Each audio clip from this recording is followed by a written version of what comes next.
25 तारीख की देर science control room में सूचना प्राप्त हुई थी कि एक बड़ो वाला में एक नाला है जो फॉरेस्ट से लगा हुआ, वहाँ पर कुछ स्मेल से आ रही है पहुँची। सूचना पर पुलिस टीम पहुँची थी और वहाँ पर जब सर्च किया तो देखा वहाँ पर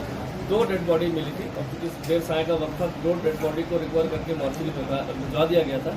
और घटनास्थल को सुरक्षित रखते हुए जो अगले दिन प्रातः वहाँ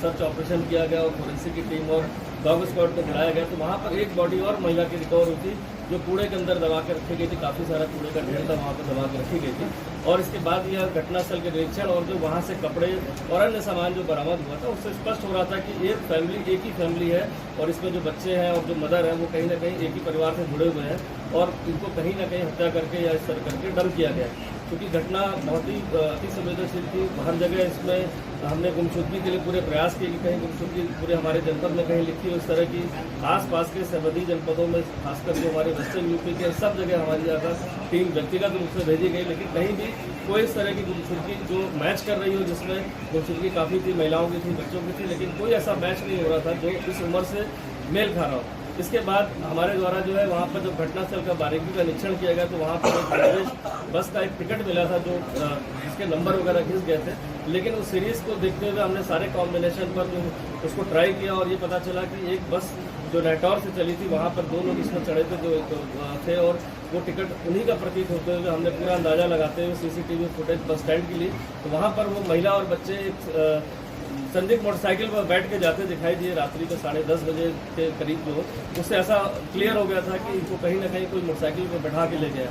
जो घटनास्थल था वहाँ पास ही में फैक्ट्री जहाँ पे 11-12 लोग काम करते हैं, जिनमें से एक व्यक्ति वहाँ पर पूछताछ में हमारे था जो नेटौर बिजनौर का रहने वाला था। शक के आधार पर जब मोटरसाइकिल को मैच किया गया उसकी तो पता चला मोटरसाइकिल उसी तरह प्रतीत हुई फुटेज में और इसके बाद जब उसकी कॉल डिटेल और अन्य पूछताछ की गई तो उसके द्वारा इस समस्त घटनाक्रम को अपने द्वारा करना बताया और साथ ही ये भी बताया कि उसका मृतिका के साथ काफ़ी समय से संबंध था और उसका एक बच्चा भी अभी जो हुआ है रिसेंटली और साथ ही साथ मृतिका चूँकि विडो है उसको तलाक दे रखा है, वो बार बार उससे जिद कर रही थी देहरादून में अपने साथ रखने के लिए और साथ ही साथ खर्चे के लिए पैसे भी मांग रही थी, जिससे परेशान होकर वो काफ़ी परेशान था। जिसमें जो मुझे का नाम इसमें हसीन आया जो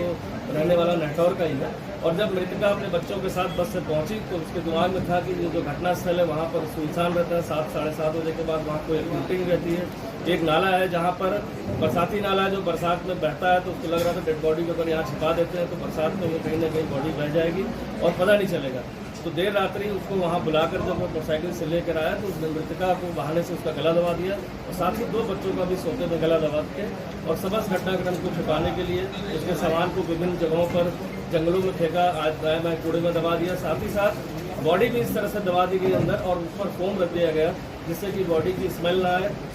और बॉडी जल्दी गल जाए गर्मी के कारण। और समस्त चीज़ों करने के बाद वो अपने घर चला गया। मृतिका का मोबाइल उसने अपने पास छुपा कर रख लिया था जो उसके निशानदेही पर बरामद कर लिया गया। तो समस्त घटनाक्रम में जो इसमें हसीन नाम का जो अभियुक्त है उसकी गिरफ्तारी कर ली गई है। इसमें मुकदमा धारा 302 में पुलिस द्वारा दर्ज कर लिया गया है। साथ ही साथ जो साक्ष्य मिले सीसीटीवी फुटेज उनसे भी अब टैली हो गया है कि इसके द्वारा ही मृतिका और उसके परिजन को बैठा कर परिवार को और इस तरह ले आकर सुनसान जगह पर ले जाकर उसकी गला दबाकर हत्या करने के बाद सभी साक्ष्यों को मिटा दिया गया। तो इसमें क्या किसी और की जो हमारे पास सीसीटीवी फुटेज आई थी उसमें कहीं कोई अन्य व्यक्ति